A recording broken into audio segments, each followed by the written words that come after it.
Okay.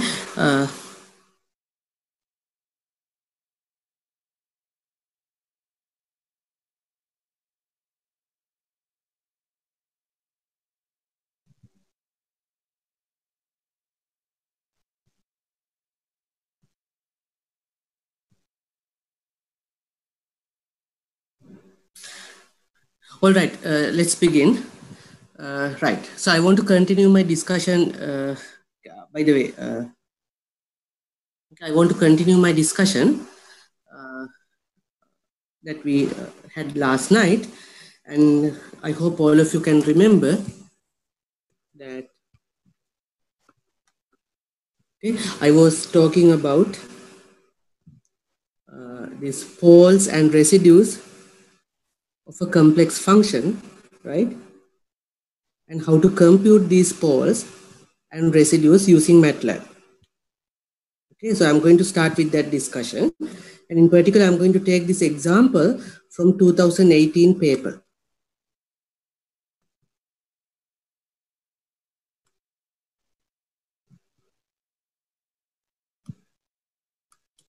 All right?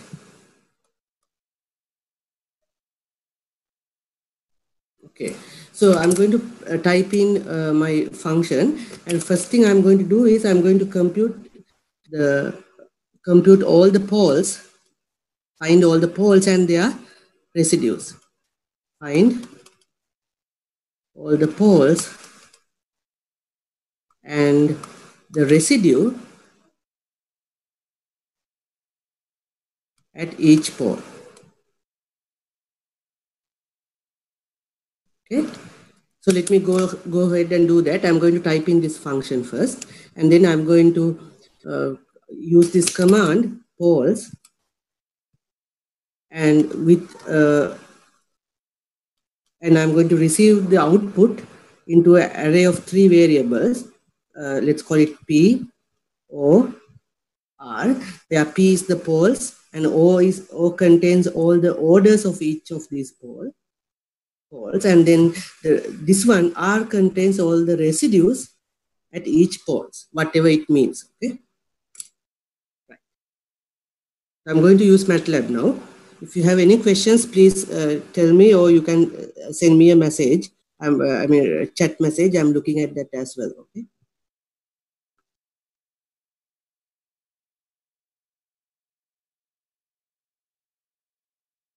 Now, is poles working on MATLAB 2012? I think it should.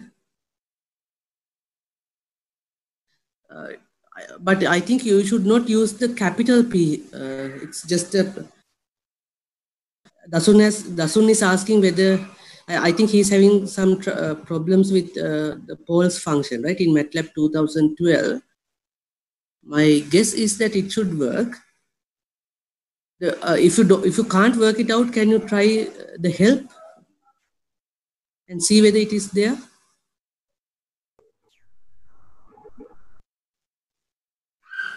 Dasun, can you hear me? Okay, try.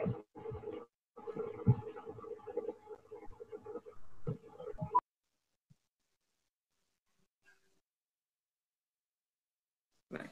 So here's my command. Okay, so I'm going to define a symbolic function z over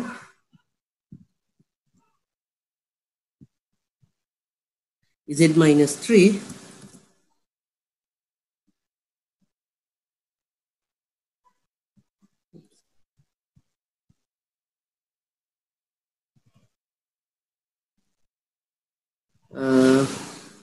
times z plus I squared. I think by looking at this, you can tell what are the poles, right? They are going to be 3 and minus I. 3 has order 1 and minus I has order 2.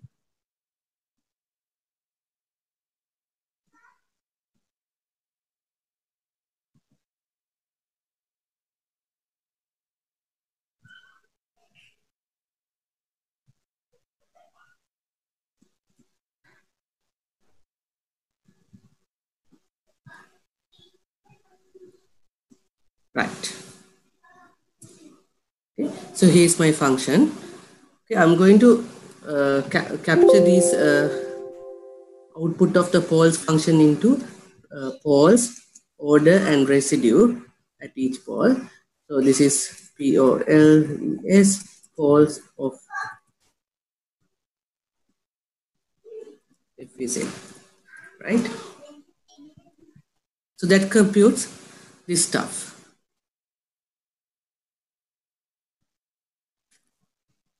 So this tells us that there are two poles, one is minus I and the other one is 3.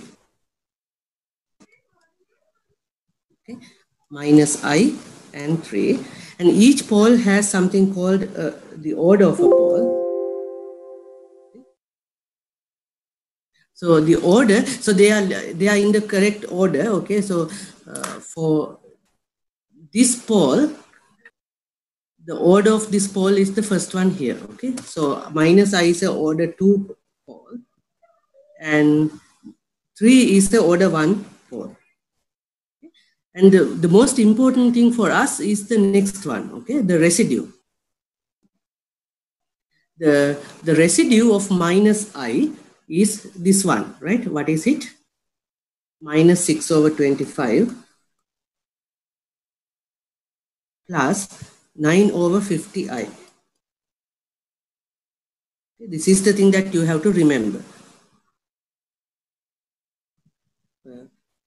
If you want to use MATLAB directly in your computations, I think, let me see that one. Anyway, so the pole of the other, so the residue of the other pole is this one, right? 6 over 25 minus 9 over 50. Okay, right. So I think I can access these values by typing in R1 and R. Oops.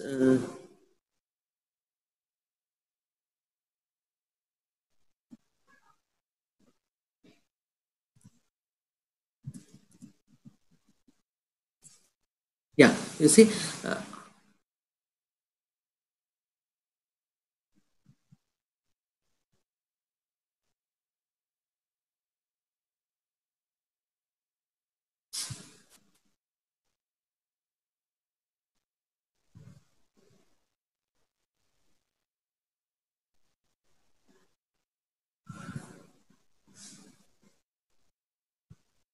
Right, so R1 gives me this, R2 gives me this. So so P1,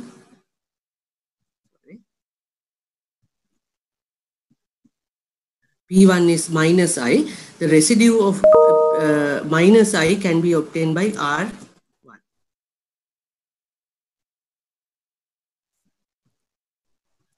Okay, similarly P2 is 3 and the residue of 3 can be obtained by R2. Okay, is this clear to everybody? Yes, sir. So why did I mention this?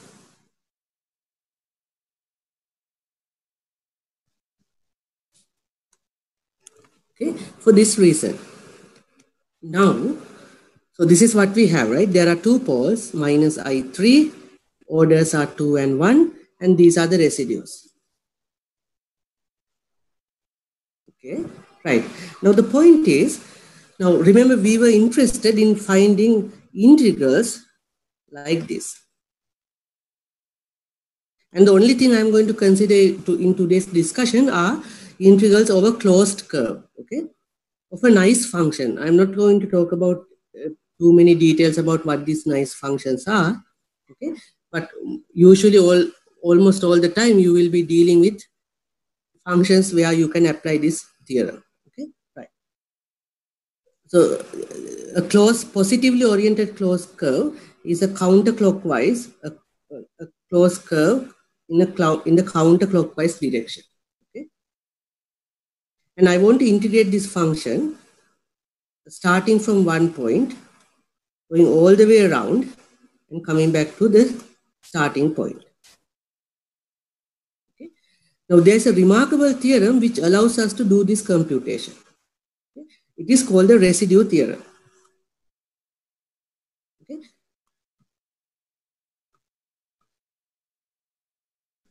And once you know this, all the computations becomes really trivial. Okay, it is actually trivial. Okay. Now, what does the residue theorem tells us? If you have a nice function and a positively oriented closed curve, okay, the integral around this curve of this function, the path integral of this function along this curve, closed curve, is equal to this. Okay, 2 pi I times you take the sum of all the residues of the poles inside this curve. Okay, Ri, okay, residue, okay, where the sum is over all the poles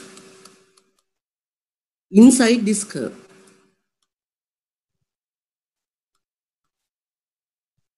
Okay, so that means, for example, suppose now let's take our function. Okay, so there were two poles, right? 3 and minus I. Minus I is here, right?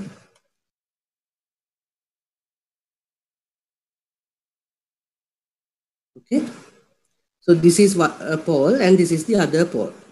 Okay. Suppose I have a curve, let's say a circle of radius 2 centered at the origin. So that is this one.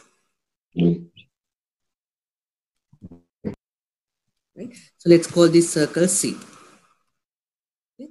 It's radius 2 and centered at the origin. I want to take the integral along this curve of this function.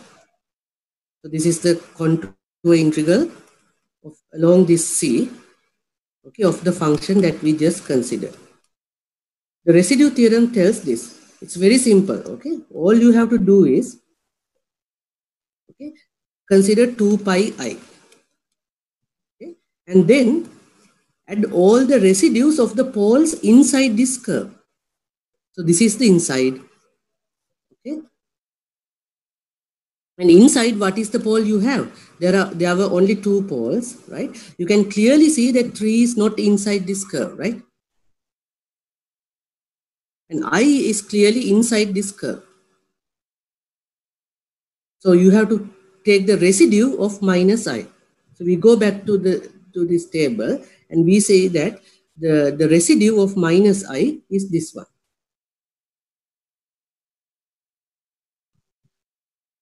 Okay. So we just put it here.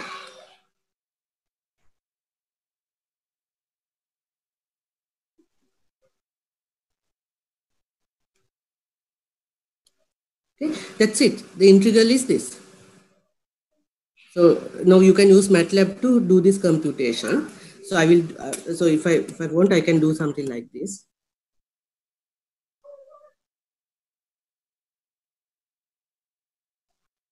Okay, I know that minus I is R P1, right? That's my first pole.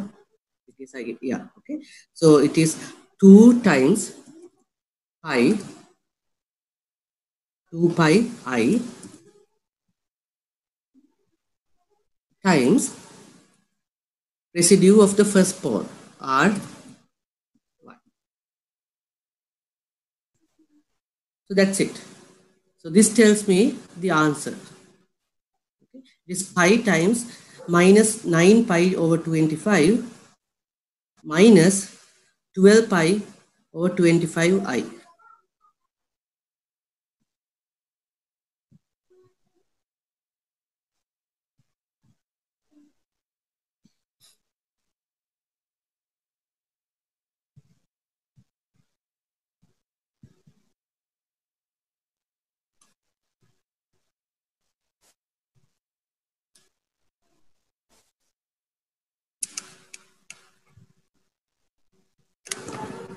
So this is it, okay? So this is how you compute contour integrals or this path integrals along a closed path using the residue theorem. Okay, let's take one more example. suppose I want to compute I'll take the same function. Okay. So here is 1, 2, 3. Here is I, here is minus I. So only thing you have to be careful here is that you have to draw a nice figure to understand whether the contour contains each of these poles. Suppose I want to integrate this along a circle like this. Say centered at here and radius 1. This is my C.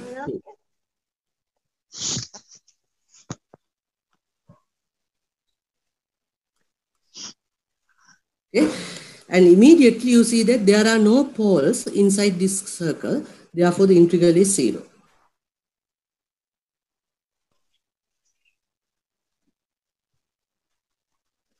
Okay. Is this clear? Right. So let's look at the problem in the exam paper and see whether how we can solve it using this idea. I mean, this is really simple. Okay. Okay.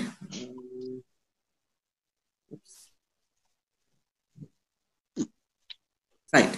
So can you see the paper? Yes. Right. Okay. Now consider the function f z equals z over z minus 3 z plus I squared. List all the poles. Right. It takes only 30 seconds, not even 30 seconds. Right. You type in the function. Like you call this function poles in MATLAB, and it will give you all the poles. Right. Yeah. Okay. Once you write down, and this computation will also give you the residue at each pole as well, right? So that is also free. Now, here I have given you 3 contour integrals to evaluate. Let's see how hard they are, okay?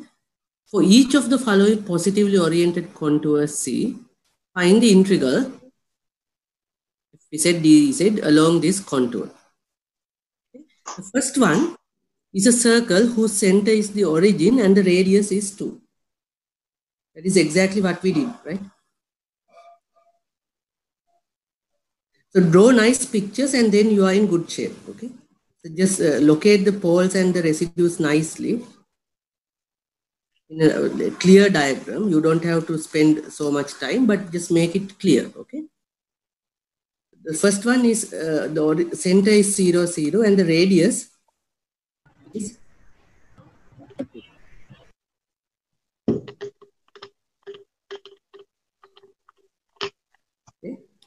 The second one is a circle whose center is 3 minus I and the radius is 4. Okay. And the third one is a circle whose center is 3 plus I and radius is 1/2. Okay. So let's do this. Okay. I'm going to write down the residue at each of these points as well.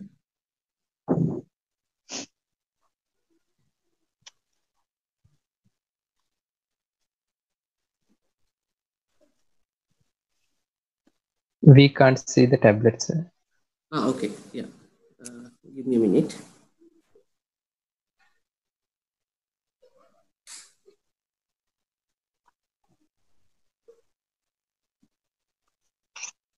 Yeah. So the residue at minus I is minus 6 over 25 plus 9 over 50I, right? And the residue of 3 is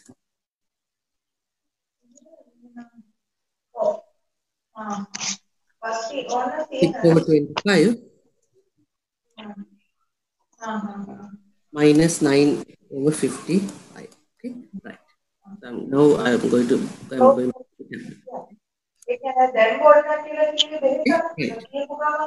So I have recorded. So these are the circles I want to integrate over this. I mean the curves that I wish to integrate the function. Circle with center 0, 0 and radius 2, and the other one has center 3 minus I and radius 4. Okay. The third one has center 3 plus I and radius 1.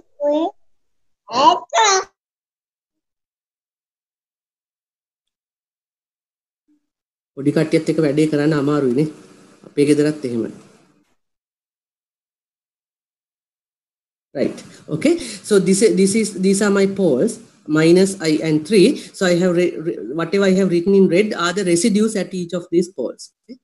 So this is the residue at this point. This is the residue at this point. Just to keep in mind. So let's tackle the first one first. Okay. Now this is a really easy problem. I hope all of you can understand this. It's not like magic, right? Because you get all these numbers free from MATLAB. Now, the first one is a circle at the center 0, 0, right? And the radius is 2. Radius is 2 means it goes through this point and it goes through this point, right? So this is 1. 2 means it should come all the way down here. So it's a circle like this, right? So you can clearly see that this circle contains minus I and misses 3. Therefore, this integral,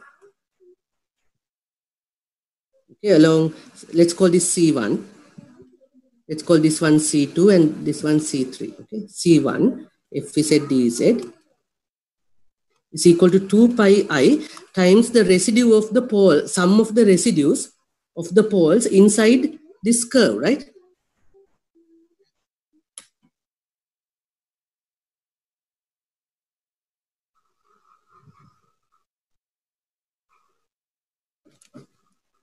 Okay, so how many residues, how many poles are inside the circle? Only one. Therefore, I have to add only this one. So that is minus I over 25 plus 9 over 50 I. So that's all. If you want now, you can use MATLAB to simplify this, or you can just leave it like this. Okay? I'm not really worried about that. Okay. The second one is the integral along C2 if we set dz, right? What is C2? C2 has center 3 minus I. So the real x coordinate is 3 somewhere here, and the y coordinate is minus I. So it is exactly this one, right? This point. And you have radius 4. Now note that if you have a circle here and whose radius is 4 units, so from here to here, it's only 3 units, right? So therefore, it's going to be something like this. And it's going to be all the way up here as well, right? So it's a circle like this. And it shouldn't take too much time, or even you don't have to draw a circle to convince yourself that both of these points are inside the circle, right? Right. So if both of these points are inside the circle, residue theorem tells us that the integral is equal to the sum of the residues of each pole inside this circle, right? So I have to add these two complex numbers in red. That is minus I over 25 plus 9 over 50 I plus this one, right? That is 6 over 25 minus 9 over 50 I. And now this is really easy. This one cancels with this, and this one cancels with this, and it simplifies to 0.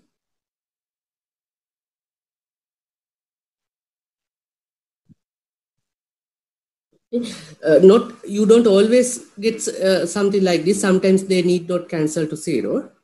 But the point here is that the integral is equal to 2 pi I times the sum of the residues of the poles inside this curve. Is this clear to everybody?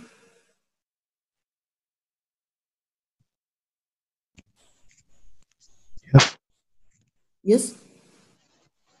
Dasun?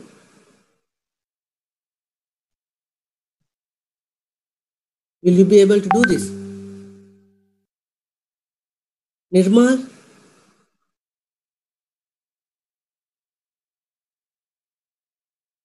All right.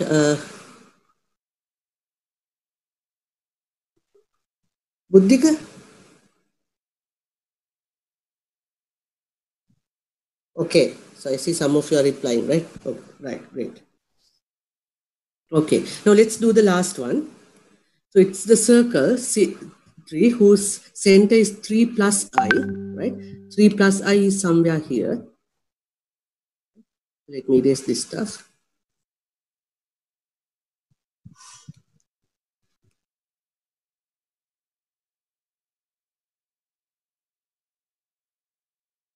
Okay. So 3 plus I is somewhere here. And the radius is 1/2, right? So radius is 1/2 is like this much, right? Because from here to here, length is 1. From here to here, it is 3. And you see there are no poles at all inside this circle. That integral is trivially 0.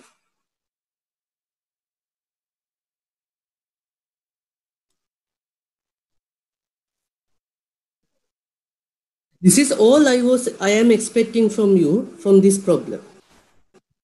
You should be able to use the residue theorem to compute integrals along closed curves like this.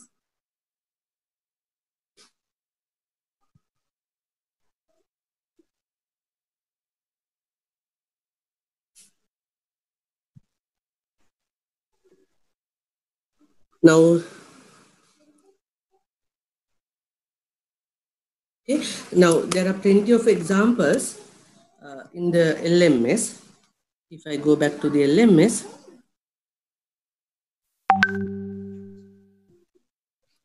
okay,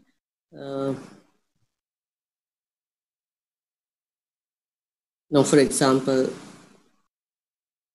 this one has several examples like that. Okay. You go down, don't worry about these things for the moment here, okay? So example, integrate GZ within the 4 circles given in the figure, right? So here is how, this is how you do it. Now this one gives, now don't worry about, yeah, so now you all can try to use the residue theorem and see whether you all get the same answer as they have obtained in this present slides, okay? So this is how you do it, see, using MATLAB. So you have this residue RPK, okay? Maybe in 2012, this is the one you need to use, residue, maybe not the poles, whatever it is, okay? I think if you use residue,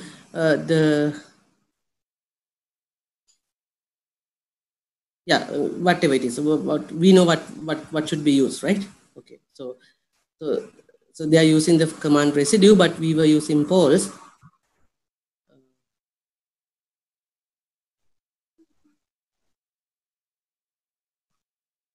Yeah, they're using it in a slightly different way, right? So don't worry about these codes. You can directly use the command poles and obtain all the residues, okay?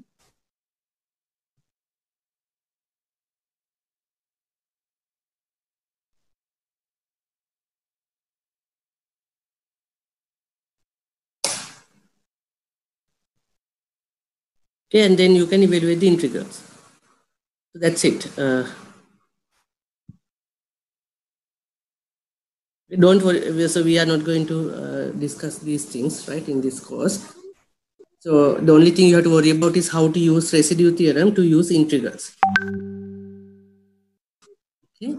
Now, if you go to, I think another best source of problems is the past papers. Okay, so you see, this is 2018 paper. This is all I have expected from you.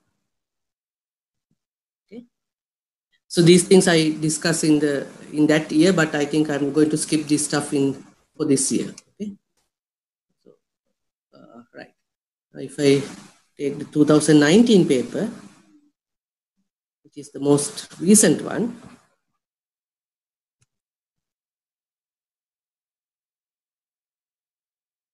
Okay. So this is that Laplace problem, right? Then you have to, there are some problems to find the inverse Laplace transformation, right? That is also really easy. And here you have a function, right, which I ask you to find all the poles and the residue at each pole. Okay? And I'm giving you 3 contours, okay? Just 3 contours, and asking you to evaluate the integral along these 3 contours. So all you have to determine is in each of these problems, determine whether what are the poles inside this curve, and then for each of those poles add the residues and multiply by 2 pi I. That's it. What do you say? Fair enough? Nipun?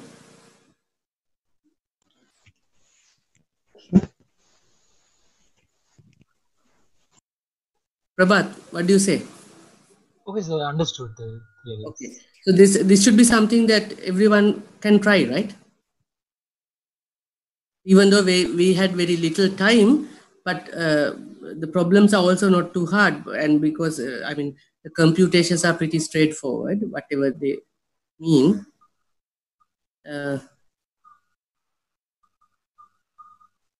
So I mean, if everybody's okay, maybe I'm going to conclude the discussion. And I mean, at this point,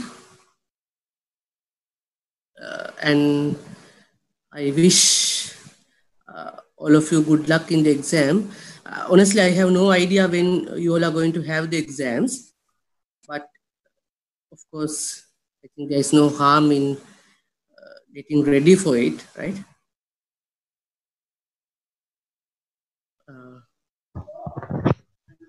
And if you have any questions, please don't hesitate to write to me. Again, I'm very sorry about what happened last night, and thanks for joining with me tonight. Do you guys have any questions? Sir, can you Can I? I didn't hear Asante. Can you upload that PDF? Yes, I will upload the PDF, and also I recorded yesterday's session. The system did not allow me to record